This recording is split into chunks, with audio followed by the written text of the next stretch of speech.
Karen called the police when I closed my driveway. I didn't think moving into my dream home would come with a side order of drama, but here I am. It all started about 6 months ago when my partner and I finally snagged what felt like the perfect house. Picture this. A quiet suburban street lined with towering oak trees that formed a natural canopy over the road. A symphony of birds chirping in the mornings, and neighbors who waved like they genuinely meant it as we unloaded our moving truck. It felt like a Hallmark movie, and I was ready to settle in and start our happily ever after. The house itself was everything we'd hoped for. A cozy 2-story with a wraparound porch, complete with a little garden that I couldn't wait to make my own. The day we moved in, it was sunny and warm, and I remember thinking, this is it. This is where we're supposed to be. Little did I know that lurking behind those friendly smiles and freshly mowed lawns was a neighborhood dictator in disguise. A week after settling in, I received an invitation, or more like a summons, to the monthly Homeowners Association HOA meeting. I'd never lived in a neighborhood with an HOA before, so I wasn't sure what to expect. The flyer mentioned community initiatives and maintaining the neighborhood's charm, which sounded harmless enough. My partner and I decided to go, figuring it'd be a good way to meet more of the neighbors. That's where I met her, Judith. Judith was everything you'd imagine the president of an overly zealous HOA to be. She strutted into the room like she owned the place, clipboard in hand and a pair of oversized glasses perched on the tip of her nose. She looked around the room as if she were mentally cataloging everyone's flaws, her sharp eyes narrowing every time someone whispered or shifted in their seat.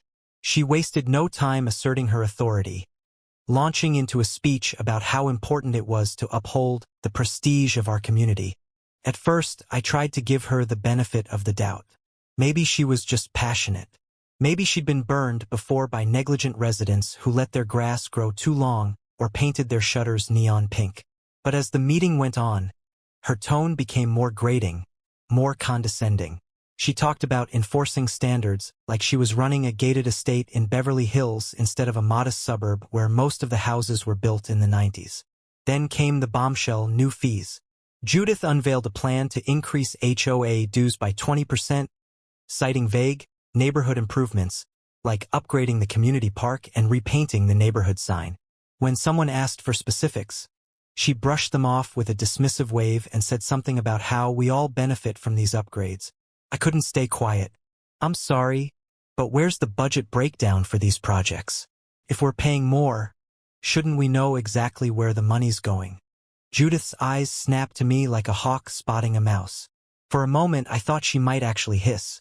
The HOA board has already reviewed the budget. We don't need to burden residents with those details, she said, her voice dripping with irritation. It's about trust.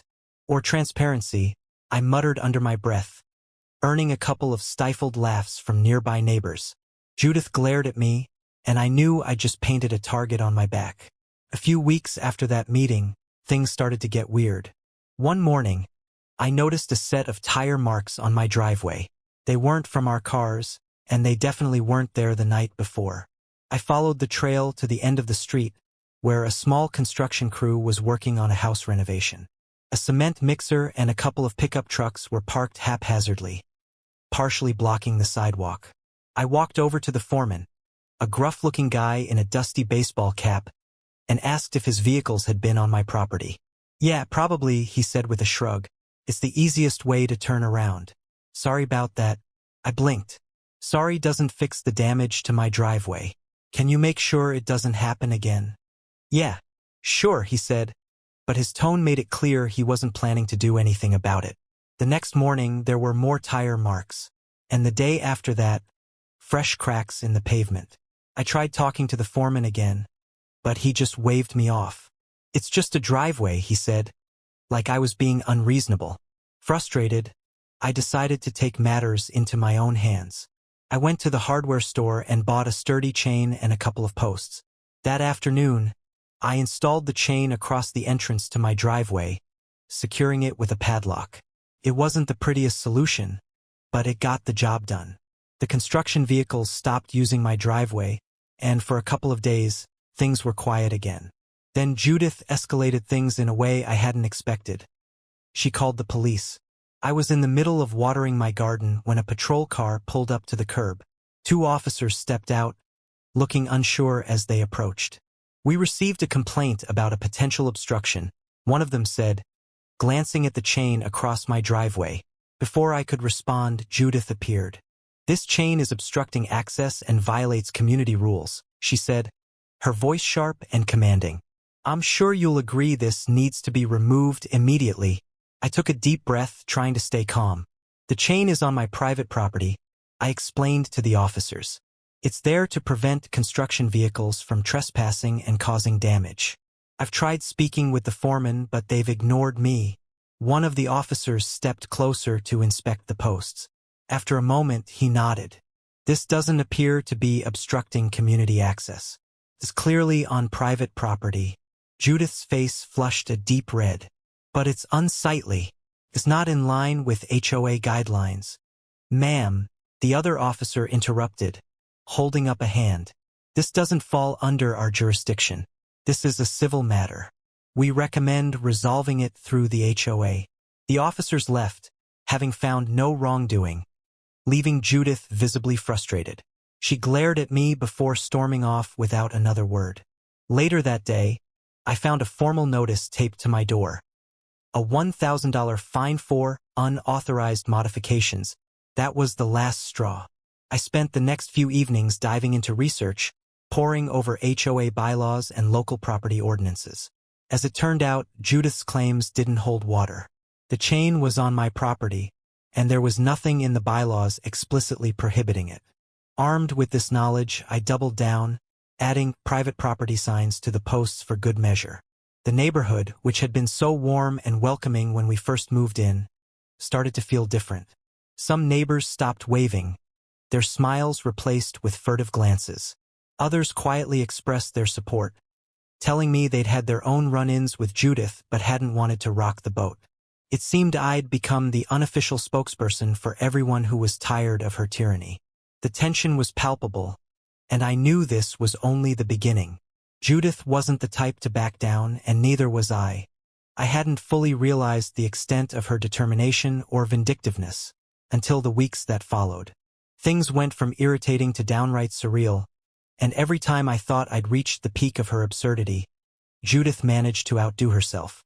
It started subtly at first. The construction vehicles, which had avoided my driveway since I'd put up the chain and signs, began creeping back. I'd find fresh tire marks just outside the chain or scuffs on the posts where they'd clearly tried to maneuver around it. It felt deliberate, like they were testing my resolve. When I approached the foreman again, he just shrugged and said, "We were told it wouldn't be an issue." Told by whom? He wouldn't say, but I had my suspicions. Then came the real damage. One morning, I discovered that one of the posts holding the chain had been knocked over. It wasn't just loose. It was completely uprooted, like someone had rammed it with something heavy. I installed a replacement, but the next day the chain itself had been cut clean through. It wasn't a random act of vandalism. Someone had gone to significant effort to send me a message. That night, as I reviewed the footage from the security cameras I'd recently installed, my stomach dropped. There she was, Judith, in the dead of night, standing in my driveway with two burly men in construction vests. One of them used bolt cutters to snap the chain while Judith stood by, clipboard in hand, directing the operation. I stared at the screen in disbelief. This wasn't just about the chain anymore. Judith had crossed a line. The next HOA meeting couldn't come fast enough. I spent the week leading up to it preparing. I downloaded the footage onto my laptop and rehearsed what I'd say, determined to expose Judith's antics in front of everyone. If she wanted to play dirty, fine. But she wasn't going to get away with it. When the meeting finally arrived, I showed up early to secure a seat near the front.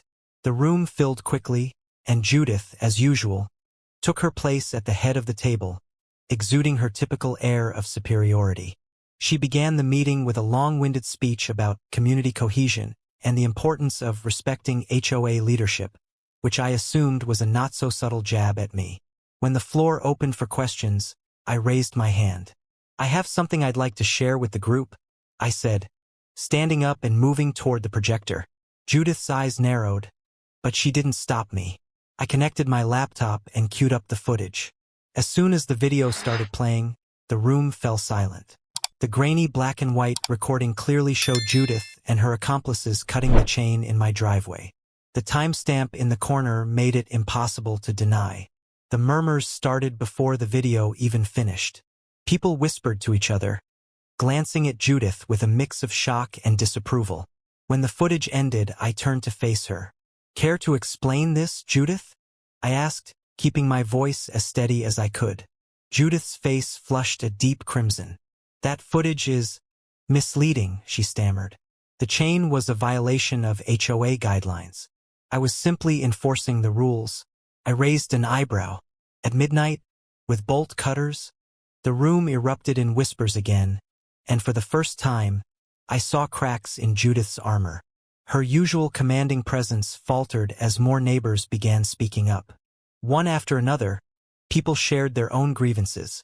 Unjust fines, vague explanations for rising fees, and an overall lack of transparency. It was clear that I wasn't the only one Judith had crossed. Despite the uproar at the meeting, the HOA board ultimately decided to review the footage before taking any action. Translation: they weren't going to do a damn thing. Frustrated, I realized I needed to take matters into my own hands. That's when I remembered Michelle. Michelle was a local investigative journalist with a reputation for uncovering small-town scandals. She'd broken stories about corrupt city council members, shady business dealings, and even a county sheriff with ties to organized crime.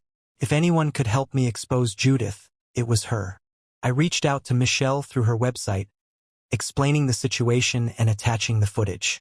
To my surprise, she called me back within an hour. "This is wild," she said, her voice crackling with energy. "HOA corruption isn't uncommon. But this? Cutting chains in the middle of the night? That's next level. I'm in." Over the next few weeks, Michelle and I dug into public records, HOA financial statements, and anything else we could get our hands on. What we found was worse than I'd imagined. Michelle's investigation revealed a tangled web of deceit. At the center of it all was a shell corporation owned by Judith's husband. The construction company that had been causing so much trouble?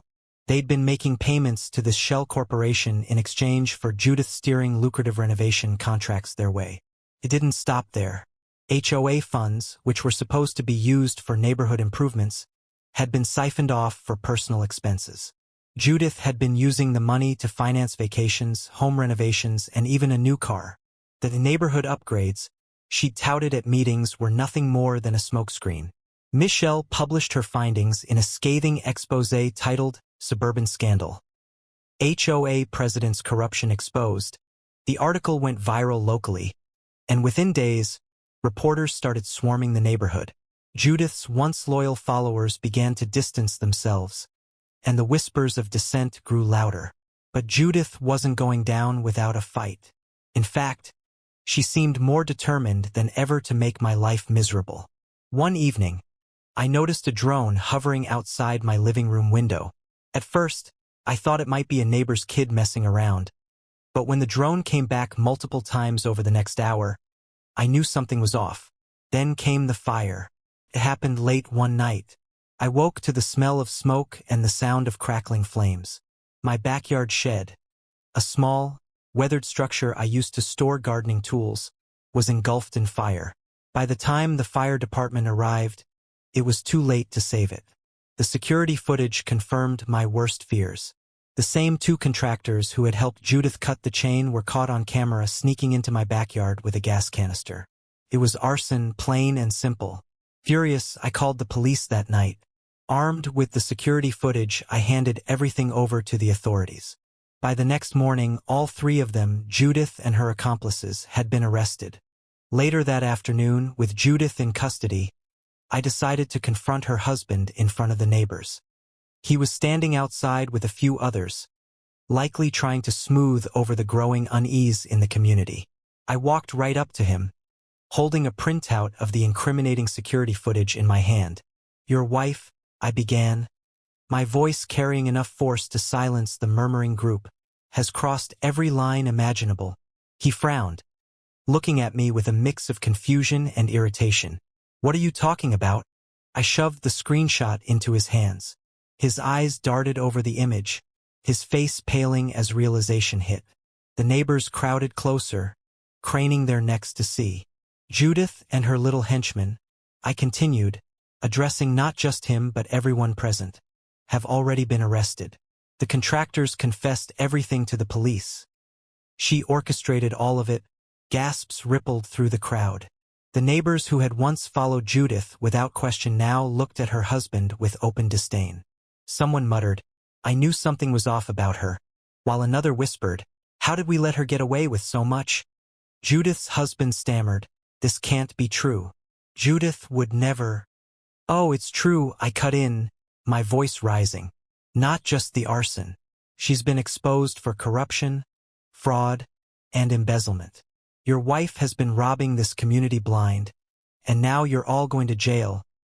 He dropped the printout like it had burned him, his face a mixture of shock and fury. I didn't know, he started, but I didn't let him finish. You knew enough, I snapped.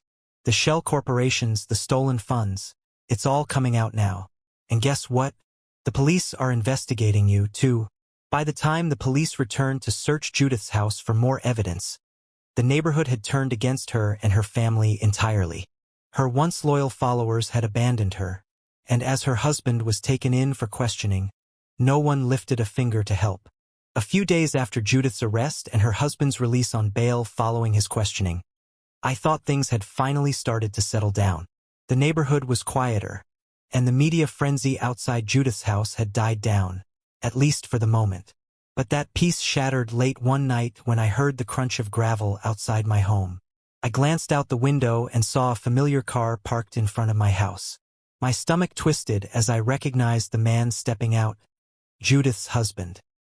He moved quickly up my walkway, his broad shoulders set with purpose, anger practically radiating off of him.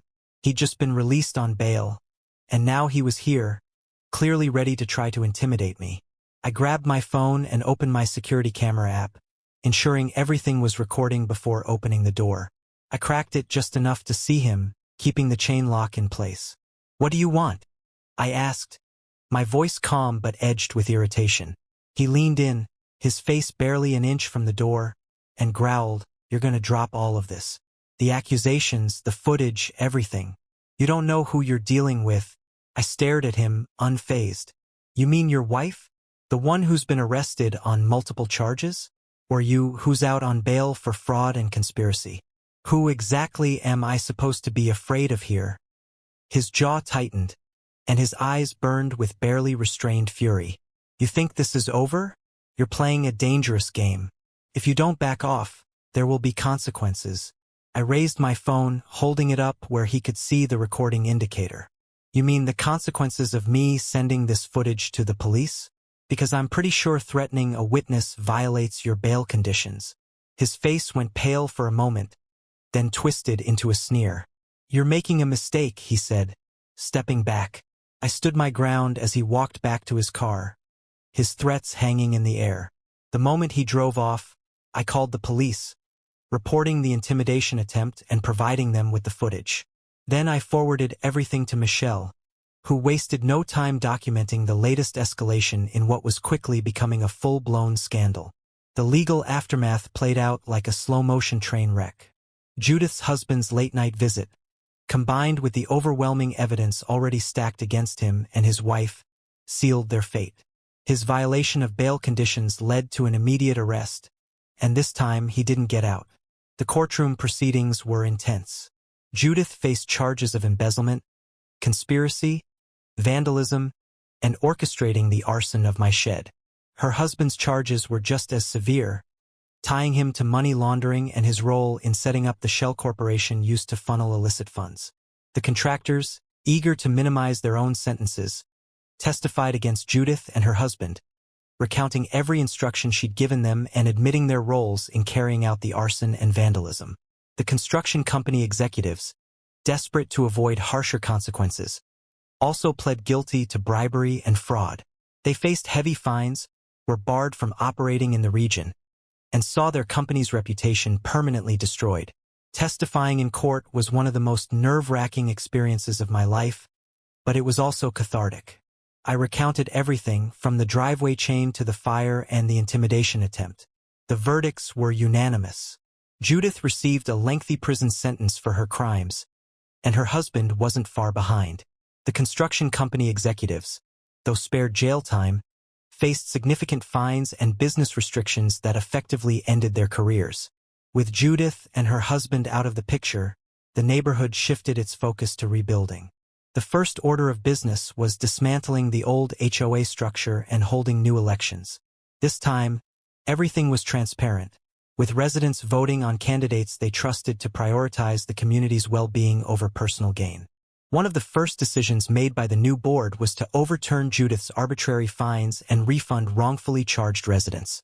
Policies were rewritten to include clear guidelines and enforce limits on the HOA's authority. A new rule was implemented requiring any changes to neighborhood fees or projects to be approved through a community vote. For the first time, residents felt empowered to participate in the decision-making process. The board also prioritized long-overdue neighborhood improvements.